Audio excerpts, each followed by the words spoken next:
Hello intelligence. Welcome to Akshay Chopra maths.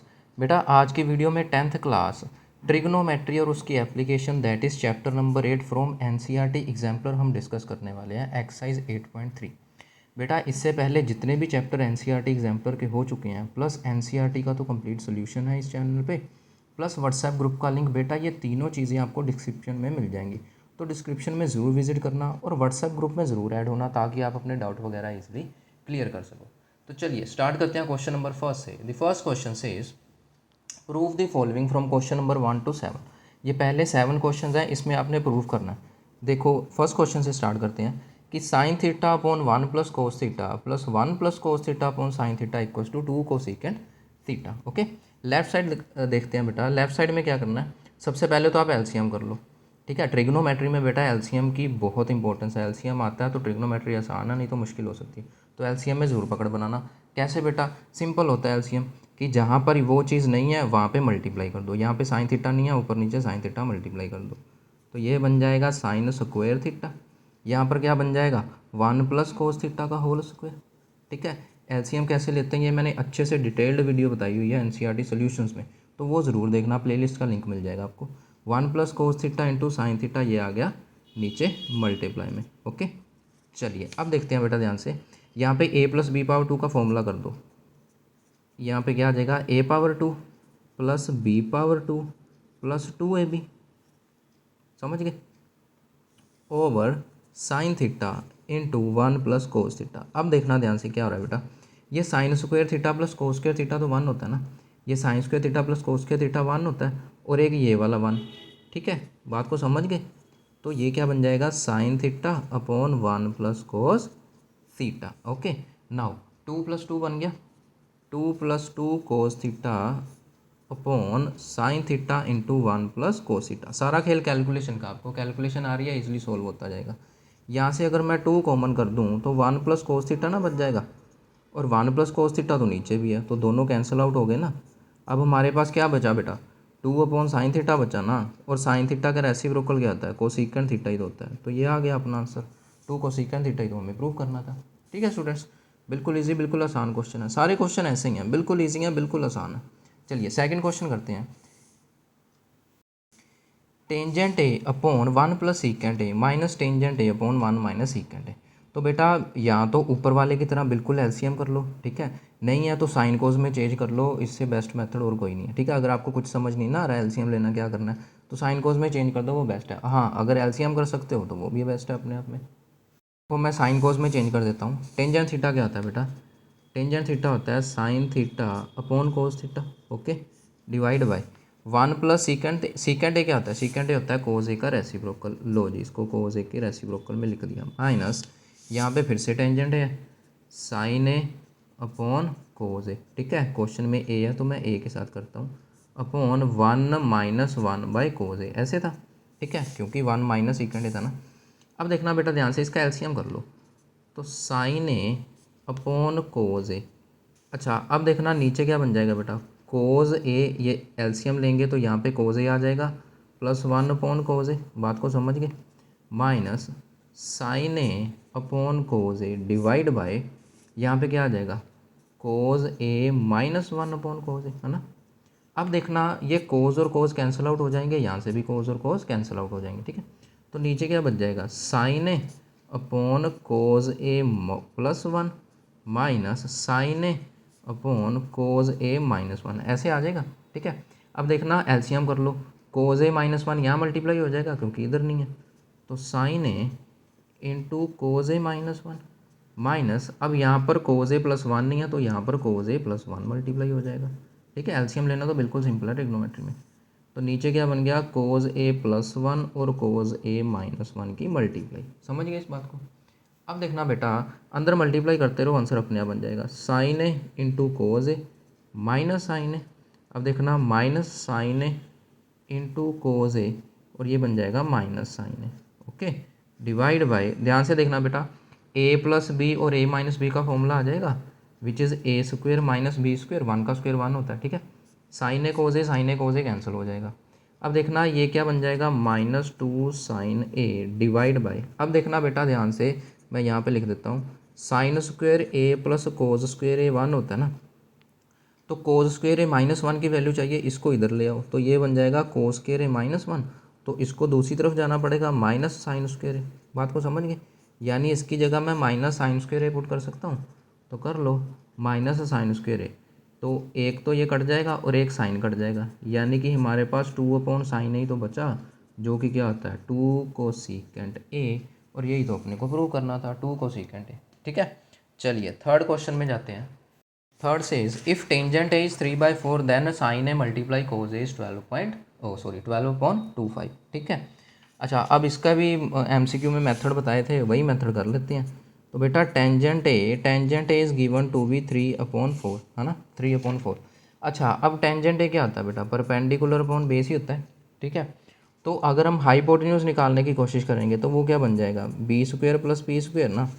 ठीक है, तो ये क्या बन जाएगा 3 स्क्वायर प्लस 4 स्क्वायर, है ना, ये बन गया 9 + 16 विच इज़ 25, यानी एच स्क्वायर क्या आ गया बेटा 25। 25 किसका स्क्वायर होता है 5 का ना, तो एच की वैल्यू क्या आ गई 5 आ गई, है ना।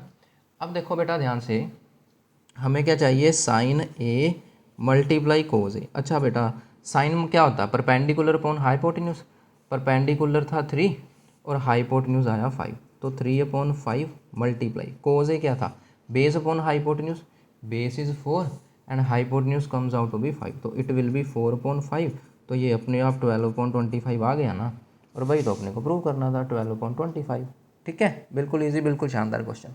फोर्थ देखते हैं। फोर्थ से इसकी sine alpha plus cos alpha multiply tangent alpha plus cotangent alpha is सीकेंड alpha plus cosecant alpha. ठीक है, अब देखो ये तो ऑलरेडी साइन कोस में है, इसको साइन कोस में चेंज कर लो। ठीक है, तो फोर्थ क्वेश्चन करते हैं बेटा, वेट अ मिनट। हाँ, तो फोर्थ में क्या है बेटा sign alpha plus cos alpha. ठीक है, दूसरे में क्या था बेटा टेंजेंट प्लस कोट ना, तो टेंजेंट को साइन अपॉन कोज लिखेंगे और कोटेंजेंट को कोज अपॉन साइन लिखेंगे। ठीक है, और बीच में साइन है प्लस का, तो sine alpha by cos alpha plus cotangent क्या है cos alpha by sine alpha in the bracket. ठीक है, अब देखना बेटा ध्यान से, sine alpha plus cos alpha है, यहाँ पे एलसीएम कर लो, इधर साइन अल्फ़ा नहीं है तो साइन अल्फ़ा मल्टीप्लाई हो जाएगा साइन स्क्वायर अल्फ़ा, यहाँ पे कोज अल्फ़ा नहीं है तो कोज अल्फ़ा मल्टीप्लाई हो जाएगा कोज स्क्वायर अल्फ़ा, थल्ले नीचे साइन अल्फ़ा और कोज अल्फ़ा की मल्टीप्लाई। ठीक है, अब देखो sine square alpha plus cos square alpha तो 1 होता है, हमें पता ही है, यानी ये कुछ इस तरह से बन गया sign alpha plus cos alpha multiply 1, जो कि यही बन जाएगा, और नीचे sine alpha multiply cos alpha, है ना। अब बेस अलग अलग कर दो बेटा, sine alpha upon sine alpha into cos alpha plus cos alpha upon sine alpha into cos alpha, है ना। यहाँ से साइन कट जाएगा, यहाँ से कोस कट जाएगा, और फाइनली आपका आंसर क्या बन गया 1/cos that is secant alpha plus 1/sin यानी कि कोसीकेंट अल्फ़ा, और यही तो अपने को प्रूव करना था secant alpha plus cosecant alpha. ठीक है, बिल्कुल इजी, बिल्कुल सिंपल क्वेश्चन है बेटा, बस ट्रिग्नोमेट्री में ना आपको कैलकुलेशन आनी चाहिए, अगर आपका कैलकुलेशन में हाथ स्ट्रॉन्ग है ना तो बस फिर कोई प्रॉब्लम नहीं। आगे है √3+1 3 माइनस कोट 30 डिग्री किसके इक्वल है टेंजेंट क्यूब 60 -2 साइन 60। ठीक है, ये आपकी बुक का एक 8.2 का क्वेश्चन आ गया। ठीक है, एनसीईआरटी की बात करें, हमें बस ये वैल्यूज़ पता होनी चाहिए 30-60 डिग्री पे क्या होता है, क्वेश्चन आ जाएगा। ठीक है, सबसे पहले लेफ्ट साइड सोल्व करते हैं बेटा, question number 5। Question number 5 left hand side, left में क्या बेटा √3+1, पहले मैं स्टेटमेंट लिख लेता हूँ, √3+1, उसके बाद क्या बेटा 3 minus cotangent 30 degree, 3 minus cotangent 30 degree. लो जी, देखना लेफ्ट साइड में क्या आएगा बेटा √3+1 तो एज इट इज़ है, 3 माइनस कोट 30 क्या था बेटा कोस 30 अपॉन साइन 30, वैसे आपको वैल्यू याद है तो बेस्ट है, नहीं तो कोस 30 अपॉन साइन 30 कोस √3 आ जाएगा। ठीक है, अब बेटा इन दोनों को कर दो मल्टीप्लाई, √3 और 3 मल्टीप्लाई होगा 3√3, फिर √3 और √3 मल्टीप्लाई होएगा 3 आ जाएगा, फिर 1 और 3 मल्टीप्लाई होएगा 3 आ जाएगा, फिर माइनस √3 आ जाएगा, तो ये दोनों तो कट गए, तो ये बन गया 3√3 माइनस √3 यानी कि 2√3, ये तो आ गई लेफ्ट हैंड साइड।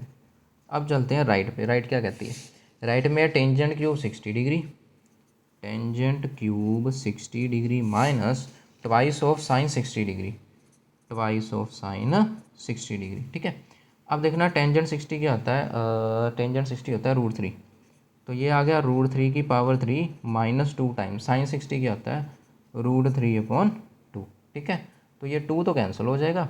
√3 का क्यूब क्या आ जाएगा बेटा 3/3। मेरी बात को समझ गए, क्योंकि बेटा √3 का क्यूब करूँ अगर मैं तो वो ये आएगा ना √3 और √3 3 बार मल्टीप्लाई है ना, तो 2 बार मल्टीप्लाई होगा तो 3 बनेगा, एक √3 साथ में है तो ये 3√3 बन गया।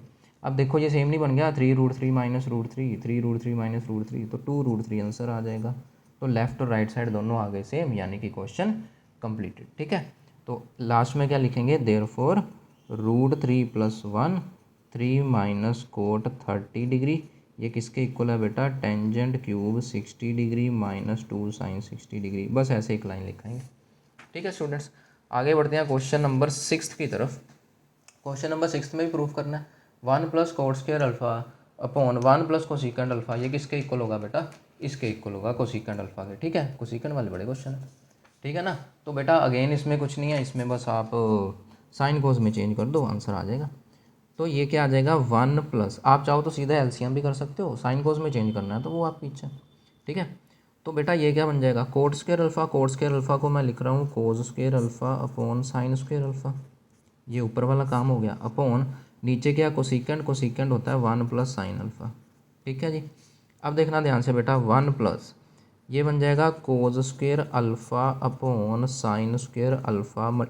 अब बेटा ये sine alpha upon sine alpha +1 बन जाएगा, समझ रहे हो कि नहीं बेटा, ये sine alpha +1 upon sine alpha आएगा, फिर उसका रेसिप्रोकल हो जाएगा तो साइन अल्फ़ा ऊपर 1+sin अल्फ़ा नीचे, तो स्क्वायर से साइन अल्फ़ा कट जाएगा। ठीक है, तो ये ले दे के क्या बन गया अपना cos square alpha into sine alpha into 1+sin alpha. इतना तो क्लियर है। ठीक है, आप चाहो तो इसको मल्टीप्लाई भी कर सकते हो, ये बन गया cos square alpha upon sine alpha plus sine square alpha, है ना। अब बेटा इसका एलसीएम कर दो, तो यहाँ पर कुछ नहीं है तो sine alpha sine square alpha ऊपर आ जाएगा, तो ये आ गया sign alpha plus sine square alpha, और यहाँ पर कोस स्क्वायर अल्फ़ा डिवाइड में ये वाली चीज़ sine alpha into 1+sin alpha. ठीक है, मैंने क्या कर दिया, यही वाली चीज़ लिख दी, कोई प्रॉब्लम नहीं। अच्छा आप देखो sine square alpha plus cos square alpha 1 होता है ना, तो ये क्या बन गया sine alpha +1 upon sine alpha into sine alpha +1। अब ये दोनों कट गए कि नहीं। ठीक है, क्वेश्चन सोल्ड, क्या आ गया 1/sin अल्फ़ा, जो कि क्या होता है बेटा कोसिकेंड अल्फ़ा होता है, और यही तो अपने को प्रूव करना था कोसिकेंड अल्फ़ा। ठीक है, चलिए नेक्स्ट क्वेश्चन करते हैं, question number 8। It says find angle of elevation of sun. ठीक है, angle of elevation of sun, angle of elevation का मतलब क्या था बेटा थीटा, यानी कि एंगल निकालना है। ठीक है, सेवन्थ, अच्छा सेवन्थ आपके सिलेबस में नहीं है तो 6 के बाद 8 आ गया। Find angle of elevation of the sun when shadow of pole h metre high. लो जी, हमारे पास ये एक पोल है, ठीक है, इसकी हाइट h मीटर है, ये एंगल ऑफ एलिवेशन निकालना है, यानी कि ये हमें थीटा फाइंड आउट करना है ना। Angle of elevation of sun when shadow of a h metre high tower is √3 h metre. अब उसकी शैडो क्या आ गई बेटा √3 h आ गई। अब बच्चे ये कंफ्यूज होते हैं कि ये इसको ऊपर नीचे क्यों लिया, बेटा शैडो जो बनती है वो ज़मीन पर ही तो बनती है। ठीक है, अब आप ये मत कहना सर आगे दीवार आ गई तो खंबे का क्या फ़ायदा। ठीक है, तो शैडो तो बेटा दीवार पे कह रहा हूँ नीचे ही बनती है ना, तो ये शैडो क्या थी √3 h और हाइट थी h, उस अकॉर्डिंग कहता है एंगल ऑफ एलिवेशन बताना है। अब बेटा देखो परपेंडिकुलर और बेस दे रखा है, परपेंडिकुलर और बेस में किसका रिलेशन होता है, टेंजेंट का रिलेशन नहीं होता, टेंजेंट थीटा ही तो होता है परपेंडिकुलर अपॉन बेस। तो परपेंडिकुलर है h और बेस है √3 h, तो h कैंसिल आउट हो जाएगा, तो यहाँ से बेटा जो टेंजेंट थीटा है that comes out to be 1/√3। अब बेटा 1/√3 टेंजेंट कहाँ पे होता है, 1/√3 टेंजेंट होता है 30 डिग्री पे। ठीक है, तो यानी कि थीटा की वैल्यू क्या आ गई 30 डिग्री, बस इतना सा क्वेश्चन था। ठीक है, आगे बढ़ते हैं क्वेश्चन नंबर 9 की तरफ। If √3 tangent theta equals to 1 then find sine square theta minus cos square theta. ये भी बेटा बिल्कुल ईजी क्वेश्चन है, बिल्कुल ईजी क्वेश्चन है, हम अभी सोल्व कर लेते हैं इसको। ऐसे अब देखो √3 टेंजेंट थीटा इक्वल्स टू 1 है, मैं यहीं पे कर देता हूँ, छोटा सा क्वेश्चन है। क्वेश्चन नंबर 9, √3 टेंजेंट थीटा की वैल्यू क्या है 1, तो टेंजेंट थीटा क्या आ जाएगा बेटा 1/√3 आ जाएगा ना, ये तो इसी वाला हो गया कि नहीं, टेंजेंट थीटा 1/√3। अब बेटा इसको करने के दो तरीके हैं, अब या तो यहाँ से एंगल निकालो, ये परफेक्ट काम रहेगा 30 डिग्री, हमें क्या चाहिए sine square theta minus cos square theta की वैल्यू, यानी कि ये क्या बन गया sine square 30 degree minus cos square 30 degree. ठीक है, साइन 30 कितना होता है बेटा 1/2 का स्क्वेयर, माइनस कोस 30 होता है √3/2 का स्क्वेयर। ठीक है, तो ये बन जाएगा 1/4 माइनस 3/4। मेरी बात को समझ गए? तो ये क्या बन गया 1 माइनस 3/4 यानी कि -2/4। मैं यहाँ पे कर दूँ, क्यों? क्योंकि मैं यहाँ पे ना दूसरा मेथड करूँगा। 1 माइनस 3/4 क्या बन गया -2/4, जिसकी कटिंग करेंगे तो 1/2 अपना आंसर आ जाएगा। ठीक है, इसकी कटिंग करेंगे तो -1/2 अपना आंसर आ जाएगा। अच्छा, दूसरा मेथड क्या है? दूसरा मेथड वही है, परपेंडिकुलर है, बेस है, तो हाइपोटेन्यूज निकाल के वहाँ से साइन और कोस की वैल्यू पुट कर दो, आपका फिर भी आंसर आ जाएगा। बात को समझ गए?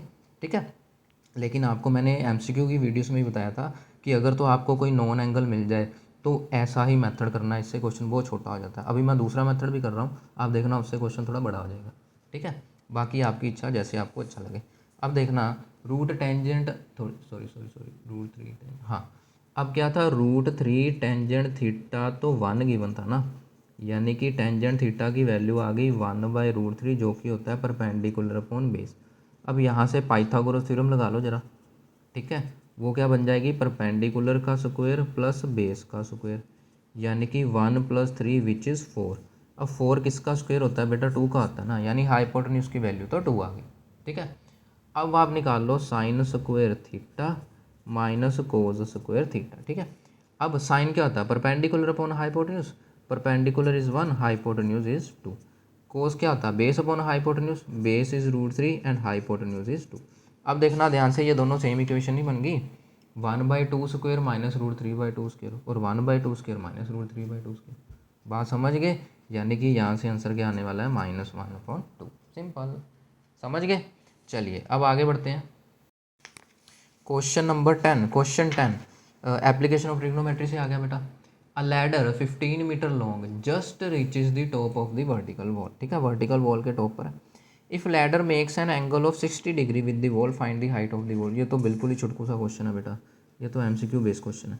देखना ध्यान से, मैं यहाँ पे छोटी सी डायग्राम बना देता हूँ, ये रहा। ठीक है, ये एंगल है। ठीक है, ये एंगल कितना बोला हुआ है उसने, ये एंगल बोला हुआ है 60 डिग्री का।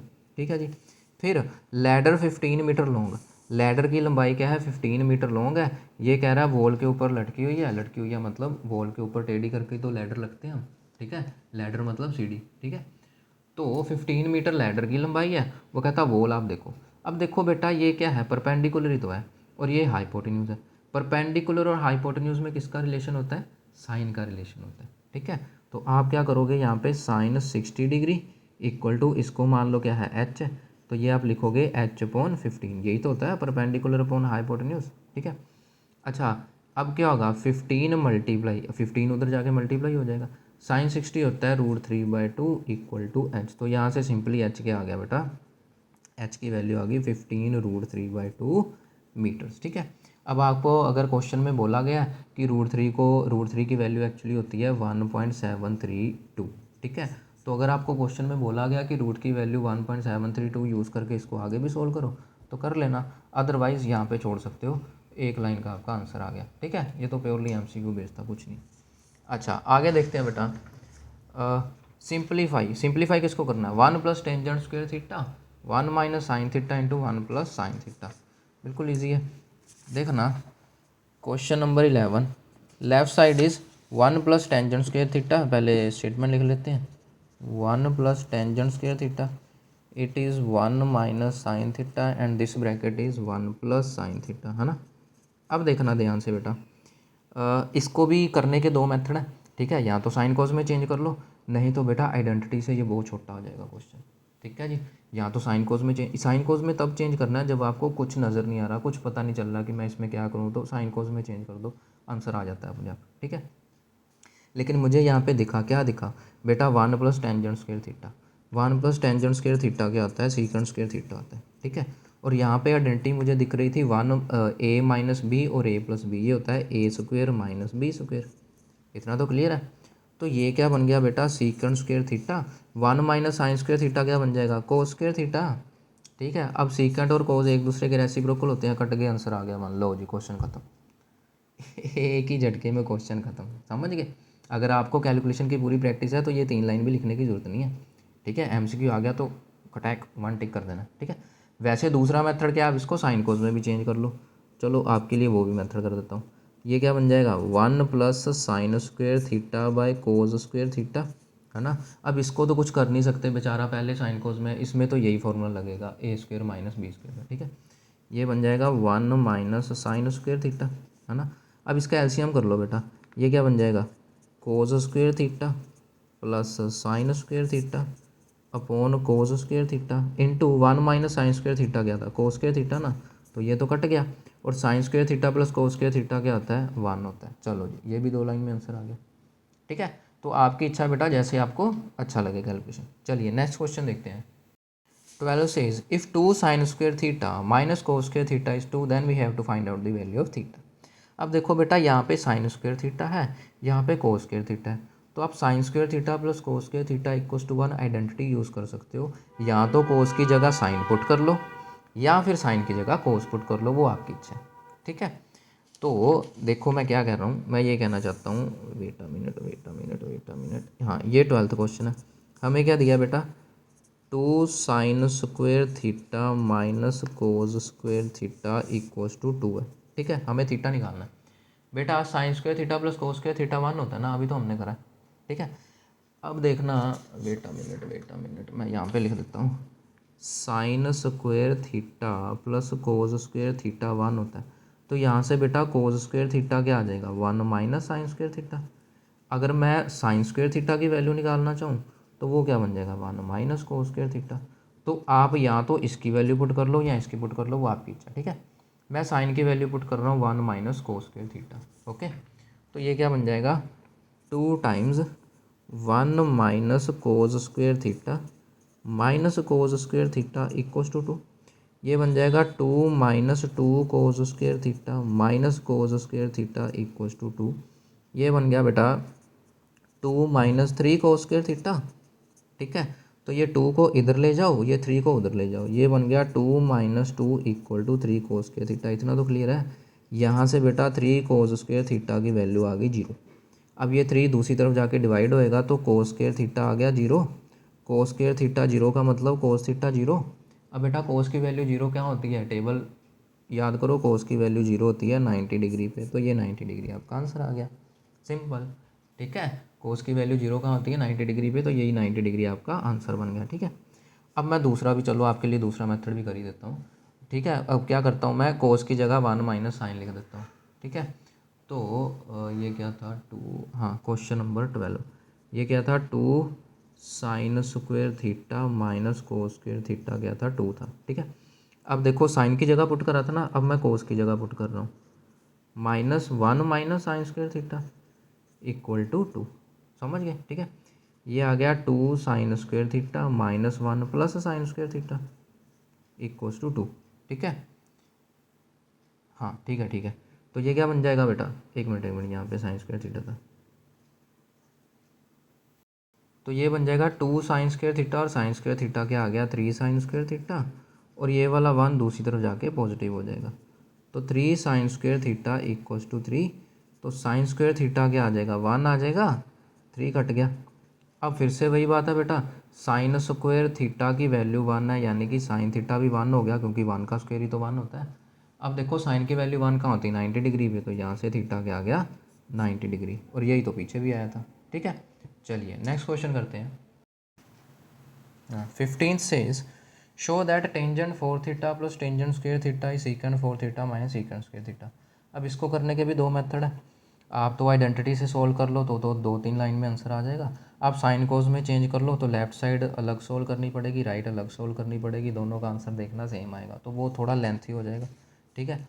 15th क्वेश्चन कैसे है, लेफ्ट साइड ले लेता हूँ मैं, tangent 4 theta plus tangent square theta. अब मुझे कैसे पता चला कि आइडेंटिटी लगानी पड़ेगी, क्योंकि बेटा मुझे यहाँ दिख रहा है कि टेंजेंट स्क्वेयर थीटा कॉमन है, तो अंदर टेंजेंट स्क्वेयर थीटा प्लस 1 ना बचेगा, ठीक है।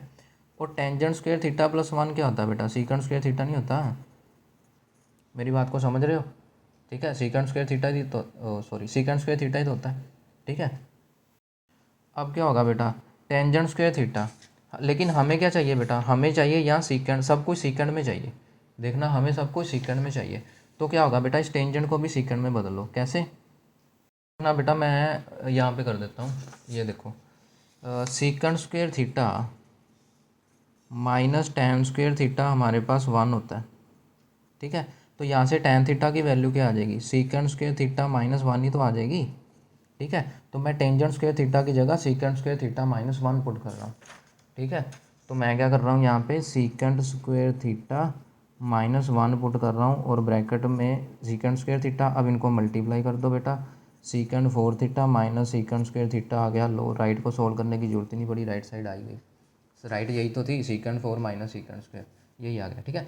अगर ये आइडेंटिटी वाला दिमाग काम नहीं कर रहा तो सिंपली क्या कर दो, टेंजेंट को क्या लिख दो, साइन स्क्वेयर थीटा, ठीक है। या टेंजेंट इंटू सीकेंड ही रहने दो, फिर इसको अलग सोल्व कर लो, ये भी टेंजेंट इंटू सीकेंड आ जाएगा, ठीक है। वो आपकी इच्छा, जैसे मर्जी करना है। ओके स्टूडेंट्स, चलिए नेक्स्ट 2 क्वेश्चन रह गए, 14th क्वेश्चन और ये एक लास्ट में एमसीक्यू रह गया। हम एमसीक्यू वाली वीडियो में करना भूल गए थे, तो उसको भी कर लेते हैं, ठीक है।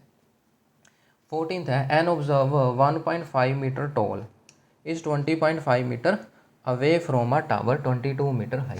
अब इसकी डायग्राम क्या बनेगी, इसमें वो कहना क्या चाहता है, करना क्या चाहता है, ध्यान देना बेटा। Question number 14, wait a minute, ये रहा क्वेश्चन नंबर 14। इसमें है वो ऑब्जर्वर 1.5 मीटर टॉल है, ठीक है। अब देखो ये कोई ऑब्जर्वर है, इसकी हाइट कितनी है बेटा, 1.5 मीटर है ना। Is 20.5 metre away from a tower, ठीक है। वो किसी टावर से 20.5 मीटर दूर है, ठीक है। ऑफ हाइट 22 मीटर, अच्छा जो उस टावर की हाइट है वो है 22 मीटर। बात को समझ गए। Determine the angle of elevation कहाँ से बेटा, of the top of the tower from the I of the observer. अब ऑब्जर्वर इतना लंबा है, उसकी हाइट इतनी है, तो उसकी आंखें ऊपर होंगी, घुटनों में थोड़ी होंगी, ठीक है। तो मतलब यहाँ से एंगल ऑफ एलिवेशन हमने फाइंड करना है टॉप ऑफ द टावर पे। मेरी बात को समझ गए, ये थी डायग्राम। बच्चे इसी में कंफ्यूज हो जाते हैं, सर यहाँ से क्यों नहीं लिया। बेटा उसने क्या बोला, from the I of the observer, आंखें तो सर पे ही होती हैं, पैरों में थोड़ी होती हैं, ठीक है कि नहीं। तो यहाँ से एंगल ऑफ एलिवेशन लेना। अगर मैं इसको मिलाना चाहूँ, ये देखो ध्यान से, अगर मैं इसको मिला दूँ ऐसे, तो ये एक रेक्टेंगल नहीं बन गई ये डब्बा सा, ठीक है। मान लो इसको मैं नाम दे दूँ ABCD और इसको मैं E बोल दूँ, ठीक है।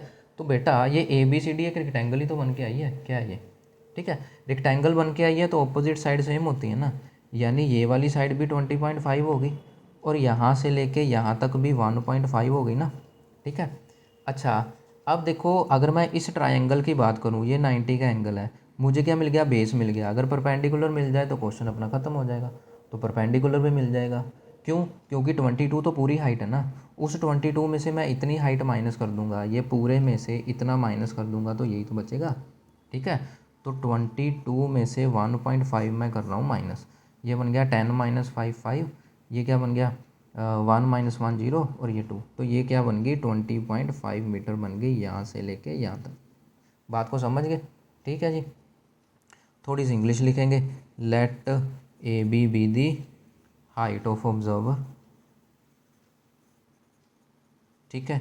आगे let CE be height of tower, ठीक है। And let BC be distance between observer and tower. लो जी, ये इंग्लिश लिख दी हमने, ठीक है।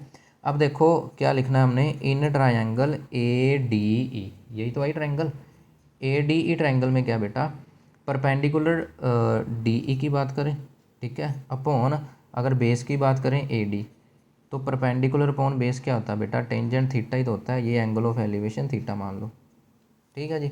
तो बस आ गया।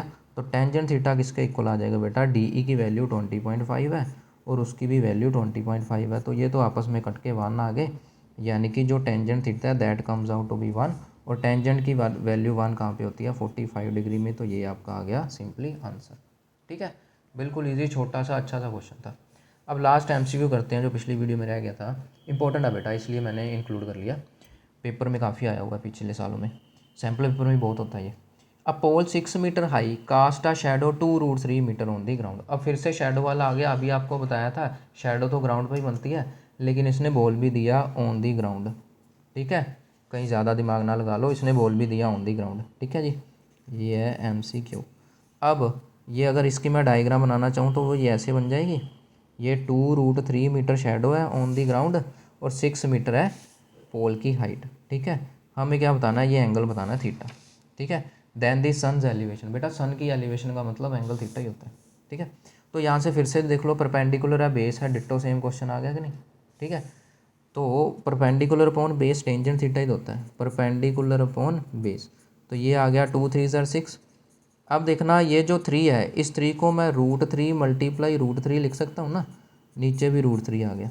तो यानी कि टेंजेंट थीटा की वैल्यू क्या आ गई, √3, और टेंजेंट √3 कहाँ पे होता है, 60 डिग्री पे होता है, हमें पता है। तो 60 डिग्री सन की एलिवेशन आ गई।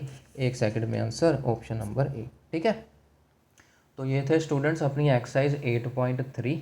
ठीक है, नेक्स्ट वीडियो में हम करेंगे एक्सरसाइज 8.4। थोड़े लॉन्ग क्वेश्चन होंगे, उसमें एप्लीकेशन ऑफ ट्रिग्नोमेट्री के क्वेश्चन ज़्यादा होंगे। बड़ी अच्छी वीडियो होने वाली बेटा, तो बने रहिएगा। Till then goodbye and take care.